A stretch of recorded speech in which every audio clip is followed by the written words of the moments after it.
சாயிராம். நாம் உயர உயரதான் நமக்கு மேல் எத்தனை பேர் இருக்கிறார்கள் என்பது நமக்கு தெளிவாக புரியும். உயர்ந்து விட்டோம் என்று ஒருபோதும் எண்ணாமல் இருக்கலாம், உயர்ந்து கொண்டே இருக்கலாம். அப்பொழுது வாழ்வு நன்றாகவே நமக்கு புரியும். ஜெய் சாயிரம், ஜெய் ஜெய் சாயிரம். நம்ம சாயன்பர்கள் எல்லாரும் எப்படி இருக்கீங்க? எல்லாரும் நல்லா இருப்போம். ஓம் சாயிரம். என் அன்பு பிரியமே, என்னுடைய ஆசிர்வாதம் உனக்கு எப்பொழுதுமே நீக்கமற நிறைந்திருக்கும். முயற்சிதான் உன்னை முன்னேற்றிக் கொண்டே இருக்கும் என் பிள்ளையே. ஆம் குழந்தையே, முயன்று கொண்டே இரு. எது நடந்தாலும், எது உன் வாழ்வில் நிகழ்ந்தாலும் சிரித்துவிட்டு புன்னகையோடு கடந்து சென்றுவிடு. அதுதான் உனக்கும் நல்லது, உன் மனதிற்கும் நல்லது, உன் வாழ்விற்கும் நல்லது. எந்த சூழ்நிலை உனக்கு வந்தாலும், எந்த சூழலில் நீ சிக்கி தவித்து கொண்டிருந்தாலும், முயற்சியை மட்டும், முயல்வதை மட்டும் எப்பொழுதுமே கைவிட்டு விடாதே. என் அன்பு பிரியமே, உன் வாழ்வில் எதை நீ இழந்தாலும் கூட அதை மீண்டும் பெறவே முடியாது. அதே போல இதில் நீ எதை இழந்தாலும் கூட மீண்டும் வரவே வராது. உன்னுடைய பாதிப்புகளிலிருந்து நீ மீண்டு வரவும் முடியாது குழந்தையே. உன்னுடைய நிகழ்காலத்தை சரியாக பயன்படுத்திக்கொள். ஆசைகளை அடைவதற்குத்தான் எதிர்காலம் தேவை. ஆனந்தமாக வாழ்வதற்கு நிகழ்காலமே போதுமானதுதானே. எந்த நிலையிலும் உன்னுடைய மகிழ்ச்சியை எது ஒன்றும் பாதிக்காமல் பார்த்து கொள்ள பழகிக்கொள். உன்னுடைய மகிழ்ச்சி உன் கையில்தான் இருக்கிறது. ஆம் குழந்தையே, உன்னிடமே அது இருக்கிறது. வேறு எங்கும் போய் தேடி அலைந்து கொண்டே இருக்காதே. ஒருவர் உன்னால் இதை செய்ய முடியும், இதை செய்து காட்டு என்று சொல்லும் விஷயத்தை, அவர்கள் கூறும் அந்த விஷயத்தை வெற்றிகரமாக செய்து முடிப்பதை விட, ஒருவர் உன்னால் இதை செய்ய முடியாது, நீ இதற்கு தகுதியே இல்லாதவன் என்று எதை சொல்கிறார்களோ, எதை செய்கிறார்களோ அதை செய்து காட்டு. அதை வெற்றிகரமாக செய்து முடிப்பதில்தான் இருக்கிறது உன்னுடைய மிகப்பெரிய வெற்றிகரமான சாதனை. வெற்றி எல்லோருக்கும் எளிதாக கிடைத்து விடுவதில்லை என் பிள்ளையே. ஆம் குழந்தையே, வெற்றி எளிதாக கிடைப்பதும் இல்லை. அதற்கான நேரத்தையும் காலத்தையும் பார்க்காமல் உழைப்பவர்களுக்குத்தான் கிடைக்கும். வெற்றி நிரந்தரமாக, வெற்றி எளிதாகவே பற்றி கொள்கிறது. எப்பொழுது உனக்கு பேசவும் சிரிக்கவும் கூட நேரமில்லாமல் போகிறதோ அப்போதுதான் நீ வெற்றியை நெருங்கிக் கொண்டிருக்கிறாய் என்று அர்த்தம். ஒரு முடிவை எடுப்பதற்கு முன் பலமுறை யோசனை செய்ய பிரியமே. உன்னுடைய உழைப்பை நம்பி ஒரு முடிவை எடுத்துவிட்டால் அந்த முடிவு நல்ல மாற்றத்தை நிச்சயமாக தரும் என்று கடைசி வரை நம்பிக்கையோடு இரு. முயன்று கொண்டே இரு. நம்பிக்கையோடு செயல்படு. வெற்றி நிச்சயமாக உன்னை வந்து அடைந்தே தீரும். கடைசி நேரத்தில் மாறிய ஆட்டங்கள் இங்கு நிறைய இருக்கிறது என் பிள்ளையே. நம்பிக்கையோடு இரு. நல்லதே நடக்கும் என்ற நம்பிக்கையோடு இரு. எந்த நேரத்தில் எதை செய்ய வேண்டும், எதை செய்யாமல் தவிர்க்க வேண்டும் என்பதை தெரிந்து கொண்டாலே போதும் என் பிரியமே. எல்லா நேரமும் உனக்கு கிடைத்திருக்கும். எல்லா நேரமுமே உனக்கு நல்ல நேரம்தான், உனக்கு சாதகமான நேரம்தான். மிகப்பெரிய பிரச்சனைகளை கண்டு பயந்து பயந்து நடுங்காதே. ஆம் குழந்தையே, என்னுடைய பிரச்சனைகள் மிக பெரியவைதான். ஆனால் நான் அவைகளை காட்டிலும் மிக பெரியவன் என்ற மனநிலையை முதலில் வளர்த்துக்கொள்.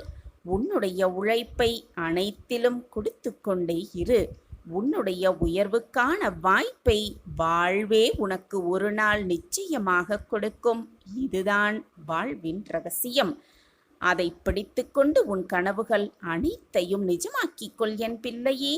உன்னால் முடியும், உன்னால் முடியும் என்ற அசைக்க முடியாத நம்பிக்கை யார் ஒருவரிடத்தில் இருக்கிறதோ அவர்கள் எந்த சூழலிலும் யாருடைய உதவியையும் எதிர்பார்த்து காத்து கொண்டிருக்க வேண்டிய அவசியமே கிடையாது. காக்க வேண்டிய அவசியமே கிடையாது. உறுதியான மனிதர்கள் தாங்கள் சந்திக்கின்ற தோல்விகளை தோல்விகளாகவே எடுத்துக்கொள்வதில்லை என் பிள்ளையே. அதை தோல்வியாகவே அவர்கள் பார்ப்பதும் அல்ல. அவர்கள் போகும் பாதையில் கற்றுக்கொள்கின்ற பாடங்களாக மட்டுமே தோல்விகளை எடுத்துக்கொள்கிறார்கள். அதனால்தான் அவர்கள் மிகப்பெரிய சாதனைகளை கூட மிக மிக எளிதாக மிக எளிதாக அடைந்து விடுகிறார்கள். இதை புரிந்து கொள். உன்னுடைய இலக்கை அடைவதற்கு உன்னுடைய அறிவை விட முக்கியமானது என்ன தெரியுமா என் பிள்ளையே? உன்னுடைய விருப்பம்தான் என் குழந்தையே. ஆம், உன்னுடைய விருப்பம்தான். உன்னுடைய விருப்பம் இல்லாமல் எதை ஒன்றையும் உன்னால் அடையவே முடியாது. ஏன் அதை நினைத்து பார்க்க கூட முடியாது.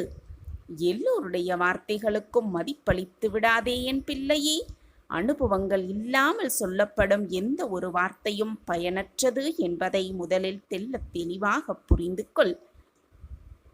நீ எவ்வளவு கடினமாக உழைத்தாலும் உன்னுடைய மனமும் உடலும் சோர்வடையாமல் இருக்கிறது என்றால், அப்படி இருக்கிறது என்றால் நன்றாக புரிந்து கொள். நீ இப்பொழுது செய்து கொண்டிருப்பதுதான் உனக்கு பிடித்தமான வேலை என்பதை. ஆம் குழந்தையே, நீ செய்து கொண்டிருப்பதான் உனக்கு பிடித்தமான வேலை, மன நிறைவான வேலை. எப்பொழுதுமே பெரிதாக யோசி, சிறியதாக துவங்கு. ஒரே நாளில் எதுவுமே மாறிவிடவும் முடியாது, உயர்ந்து விடவும் முடியாது என்பதை மட்டும் எப்பொழுதும் மனதில் வைத்துக்கொண்டு செயல்பட்டு கொண்டே இரு. வாழ்வு மனிதனுக்கு தொடர்ந்து வழங்கி கொண்டிருக்கும் இரண்டாவது வாய்ப்புதான் நாளைய பொழுது என்பது. உன்னுடைய இரண்டாவது வாய்ப்பையாவது சரியாக பயன்படுத்த கற்றுக்கொள். எல்லோரையும் திருப்திப்படுத்த வேண்டும் என்று நீ நினைத்தால் இந்த உலகத்தில் யாரையுமே உன்னால் திருப்திப்படுத்தவே முடியாது. எல்லோரையும் திருப்திப்பட வைக்க நினைப்பவனால் வாழ்வில் வெற்றி பெறவும் முடியாது என் பிள்ளையே. எனவே உன் மனதிற்கு எது சரி என்று படுகிறதோ, எது சரி என்று திருப்தியோடு படுகிறதோ அதை யோசிக்காமல் செய்துவிடு. நீ செய்வதுதான் உனக்கு சந்தோஷத்தை கொடுக்கும் என்பதுதான் நிதர்சனமான உண்மை. உன்னிடம் எது இல்லையோ அதை இல்லாதவைகளை நினைத்து நினைத்து ஏங்கிக் கொண்டே இருக்காமல், உன்னிடம் என்ன இருக்கிறதோ அந்த இருப்பதை வைத்துக்கொண்டு பொறுப்போடு சந்தோஷமாக வாழ்ந்தாலே போதும். இல்லாதவைகளும் உன்னிடம் வந்து சேரும். அந்த நல்ல வாய்ப்பு உனக்கு தானாகவே வரும். எந்த நிலையில் வந்தாலும், எந்த சூழ்நிலை வந்தாலும் தன்னிலை மாறாமல் வாழப்பழகு. உன்னுடைய நிலை மாறாமல் வாழப்பழகு. ஒவ்வொரு தொடக்கத்தின் முடிவையும் உன்னுடைய நம்பிக்கையும் முயற்சியும் தான் தீர்மானிக்கிறது என்பதை எப்பொழுதும் மறந்து விடாதே என் பிள்ளையே. எந்த இலக்குகளும் இல்லாமல் உன்னுடைய வாழ்வை வாழ்ந்து கழித்து கொண்டே இருக்காதே. இலக்குகளே இல்லாத ஒருவன் திசை காட்டி இல்லாமல் பயணிக்கும் மாலுமையை போன்றவன் என்பதே உண்மையிலும் உண்மை. எனவே உன்னுடைய இலக்கை முதலில் தேர்வு செய். அந்த இலக்கை நோக்கி உன்னுடைய பயணத்தை பயணித்து கொண்டே இரு. நிச்சயமாக ஏதாவது ஒரு நாள் உன் இலக்கை அடைவாய், அடைந்தே தீருவாய். இது உன் சாயப்பா உனக்காகவே செய்து கொடுக்கும் சத்திய வாக்குதான். உன் சாயப்பா உன்னோடு இருக்கும் வரை எதற்குமே நீ பயப்படவோ கவலைப்பட வேண்டிய அவசியமே இல்லை. நிதானமான பேச்சும் நிதானமான அணுகுமுறையும் மற்றவர்களை உன்வசம் வசப்படுத்த உள்ளது. யாரையும் எதிர்பார்க்காமல் வாழ வேண்டும் என்று நினைக்கிறாய். அதில் தவறு ஏதும் இல்லை என் குழந்தையே. அதைப்போல் நீ எதிரே பார்க்காத மிகப்பெரிய உதவியை பெற உள்ளாய் குழந்தையே. இதை முழுவதுமாக கேள். இதை கேட்கும் முடிவில் உனக்கான பதில், உனக்கான நிம்மதி 2 மணி நேரத்தில் அதற்கான அறிகுறி நிச்சயமாக உனக்கு வந்தே தீரும். நான் உனக்கு கொடுக்க நினைப்பதை, உனக்கு கிடைக்கப் போவதை யாராலும் எவராலுமே தடுக்கவோ நிறுத்தவோ முடியாது. உன்னுடைய முயற்சிக்கு தேவையான அனைத்து வசதி வாய்ப்புகளையும் நான் உனக்கு ஏற்படுத்தியே தீருவேன். குழந்தையே, உன்னுடைய தேவைகளெல்லாம் மனமுருக நான் உனக்கு நிறைவேற்றியே தீருவேன். நீ மனதில் என்ன நினைத்தாலும் நீ நினைக்கும் கணமே அனைத்தையும் நிறைவேற்றும் வேலையை உன் சாயப்பா ஏற்றிருக்கும் பொழுது உனக்கு வேண்டாத கவலை இல்லவே இல்லை.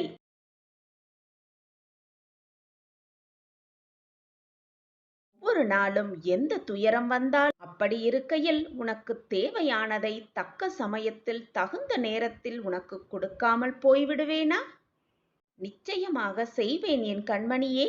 நீ எப்படி என்னையே நினைத்து கொண்டிருக்கிறாயோ அதே போல நானும் உன்னைத்தான் நினைத்து கொண்டிருக்கிறேன். என் பார்வை எப்பொழுதும் உன் மீதுதான் உள்ளது. மிகப்பெரிய உதவி உனக்கு கிடைக்க செய்வேன். அதுவும் 2 மணி நேரத்தில். அதற்கான அறிகுறி உன் கண்களுக்கு நிச்சயமாக தென்படும், உன் காதுகளுக்கு நிச்சயமாக புலப்படும். இது உன் சாயப்பாவின் சத்திய வாக்கேதான். எல்லா உதவிகளையும் உனக்கு கிடைக்க செய்வேன். இனி என்னுடைய ஆசிர்வாதம் முழுமையாக உனக்கு உண்டு. நீ போராடும் மிகப்பெரிய பிரச்சனையிலிருந்து மீளப் போகிறாய். அது உன் வாழ்க்கையிலிருந்து ஓடப் போகிறது. உன் வேதனையை தீர்க்கவே உன் அப்பா வந்திருக்கிறேன். இதுவரை நம்பிக்கையோடு காத்திருந்தாயல்லவா? உன் பொறுமைக்கான காத்திருப்பு, உன் பொறுமைக்கான பரிசு, உன் பொறுமைக்கான பதிலோடு உன் அப்பா வருகிறேன். வந்து உனக்கு புரிய வைப்பேன் அனைத்தையும். அனைத்து நன்மையும் என்னால் உனக்கு கிடைக்கப்படும்.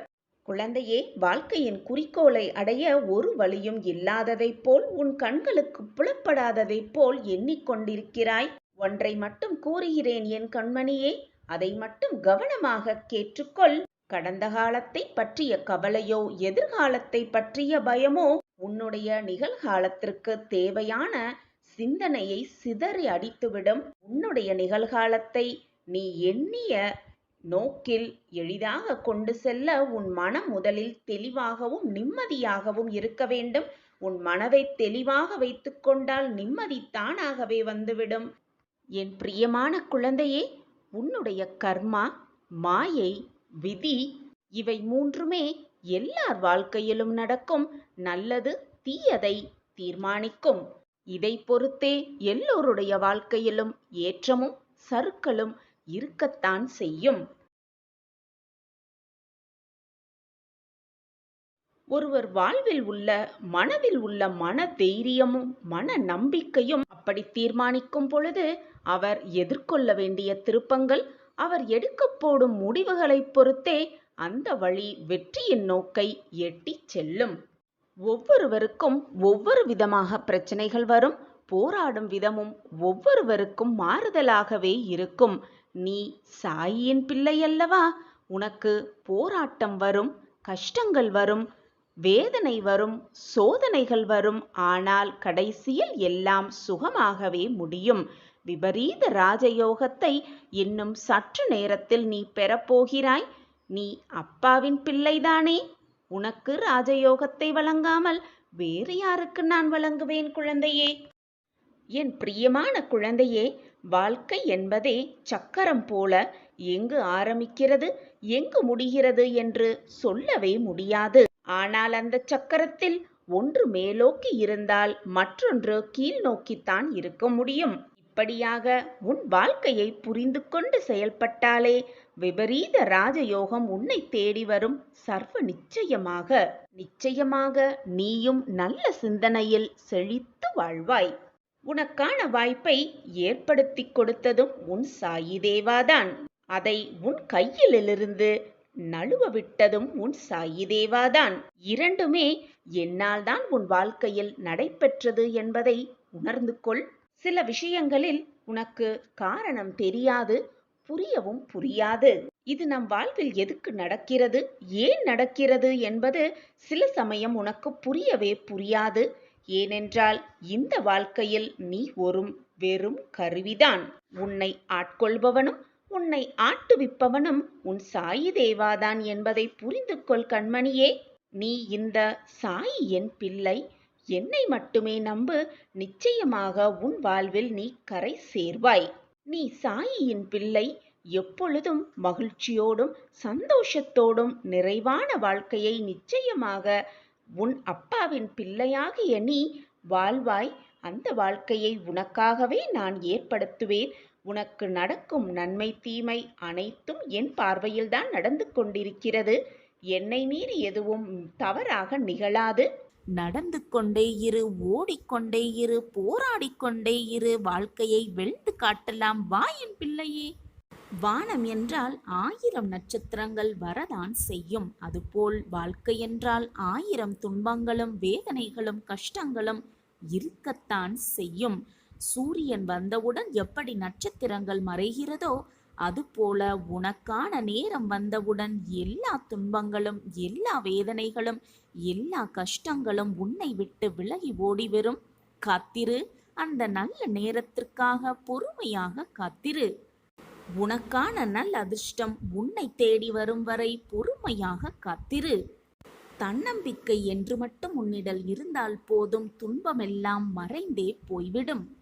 வாழ்க்கையில் நிலையானது உறவோ உண்மையோ அல்ல, நம்பிக்கை மட்டும்தான். அந்த நம்பிக்கை மட்டும் உன்னில் இருந்தால் போதும், உன் வாழ்க்கையில் வெற்றி என்னும் மகுடத்தை மிக சுலபமாக சூடிக்கொள்ளலாம். ஒவ்வொரு மனிதனுக்கும், இந்த உலகத்தில் உள்ள ஒவ்வொரு மனிதனுக்கும் வலியால் தரும், காயங்களால் தரும் வலியை விட வார்த்தைகளால் தரும் வலியே மிக மிக கொடுமையானதாகவே இருக்கும். எனவே மறந்தும் கூட மற்றவர்களின் மனதை காயப்படுத்த ஒரு வார்த்தை கூட சொல்லிவிடாதே. மறந்தா கூட மற்றவர்களின் மனதை காயப்படுத்த எண்ணிவிடாதே. மற்றவர்களோடு பேசும் பொழுது சற்று ஜாக்கிரதையாக கையாள பழகிக்கொள் உன் வார்த்தைகளிடம். எல்லோருமே நடந்து கொண்டிருக்கிறார்கள், எல்லோருமே பயணம் செய்து கொண்டிருக்கிறார்கள் என்று நீயும் அந்த வழியிலேயே பின்தொடராதே. அது உன் வாழ்க்கைக்கு தேவையா? உன் வாழ்க்கைக்கு அது வெற்றியை கொண்டு வருமா என்ற சிந்தனை செய்துவிட்டு பின் அந்த வழியில் தென்படு. பின் அந்த வழியில் செல்லப்பார். எப்பொழுதுமே நிதானத்தோட என்ன செயல் பழகு. அப்பொழுதுதான் உன் வாழ்க்கையில் நீ வெற்றியடைவாய். நிச்சயமாக உனக்கு துணையாக எப்பொழுதுமே உன் சாயி தேவா உன்னோடு வந்து கொண்டே இருக்கிறேன் என்பதை மட்டும் எந்த நொடியும் மறந்துவிடாதே, மறுத்தும் விடாதே. உன்னுடைய பாதையை நீயே தேர்வு செய். அப்பொழுதுதான் அந்த பாதையில் நீ வெற்றியடைய முடியும். ஒரு மரம் 1000 தீக்குச்சிகளை உருவாக்க முடியும். ஆனால் ஒரே ஒரு தீக்குச்சி 1000 மரங்களையும் அழித்துவிடும் வல்லமை உள்ளது. அதேபோல் ஒரே ஒரு எதிர்மறை எண்ணம் உன் வாழ்க்கையில் இருக்கும், உன் மனதில் இருக்கும் எல்லா நேர்மறை எண்ணங்களையும் அழித்துவிடும், உன் வாழ்க்கையையே நிர்மூலமாக்கிவிடும். எனவே எப்பொழுதுமே நேர்மறையாக சிந்திக்க பழகு. உன்னுடைய நேர்மறையான எண்ணங்களை உன் வாழ்க்கையில் உன்னை வெற்றியடைய செய்யும். எதிர்மறையான எண்ணங்கள் உன் வாழ்க்கையையே அழித்துவிடும். எப்பொழுதுமே நேர்மறையாக சிந்திக்க பழகு. நேர்மறையாக உன்னுடைய சொற்கள், நேர்மறையாக உன்னுடைய எண்ணங்கள், நேர்மறையான உன்னுடைய செயல்களே உன்னை நிச்சயமாக வெற்றி பாதைக்கு அழைத்து செல்லும்.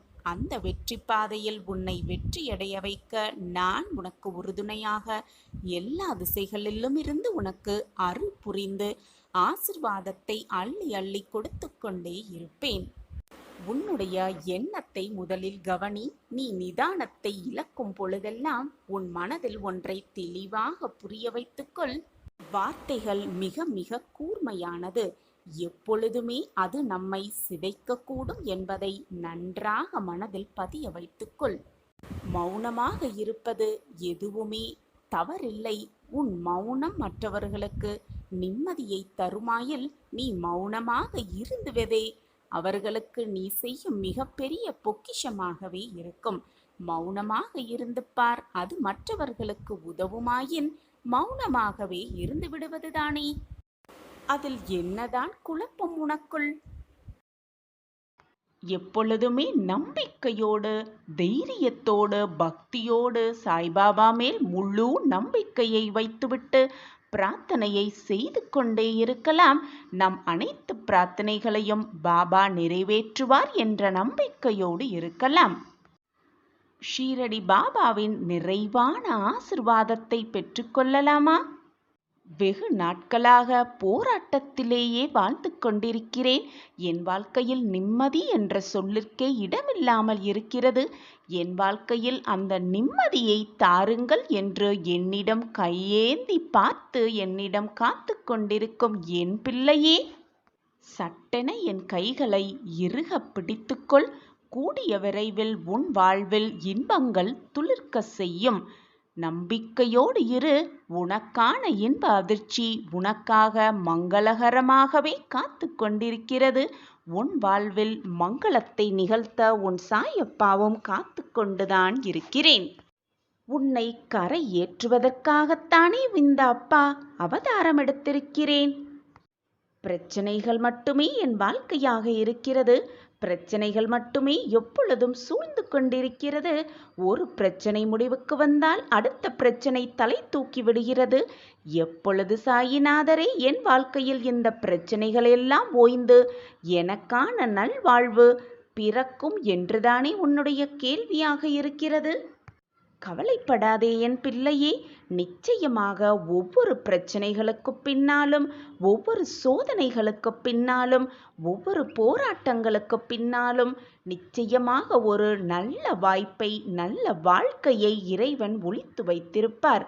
அதை தேடி கண்டுபிடிப்பதுதான் உன்னுடைய வேலை. அதை விட்டுவிட்டு என் வாழ்க்கையில் போராட்டம் மட்டுமே சூழ்ந்து இருக்கிறது, பிரச்சனைகள் மட்டுமே நிரம்பி இருக்கிறது, கஷ்டத்தை மட்டுமே நான் அனுபவித்து கொண்டிருக்கிறேனே என்று புலம்புவதை முதலில் நிறுத்திவிட்டு அந்த பிரச்சனைக்கான தீர்வை இறைவன் எங்கே ஒளித்து வைத்திருக்கிறார் என்பதை லாவகமாக கண்டுபிடித்து உன் பிரச்சனைக்கான தீர்வையும் நீ முதலில் கண்டுபிடி. அப்படி உன் மனதை வேறு பக்கம் சிந்திக்க துவங்கினாலே போதும், உன் வாழ்க்கையில் உன்னை சுற்றி நடக்கும் அத்தனை போராட்டங்களையும் மிக எளிதாக தவிடு பொடியாக்கி விடுவாய்.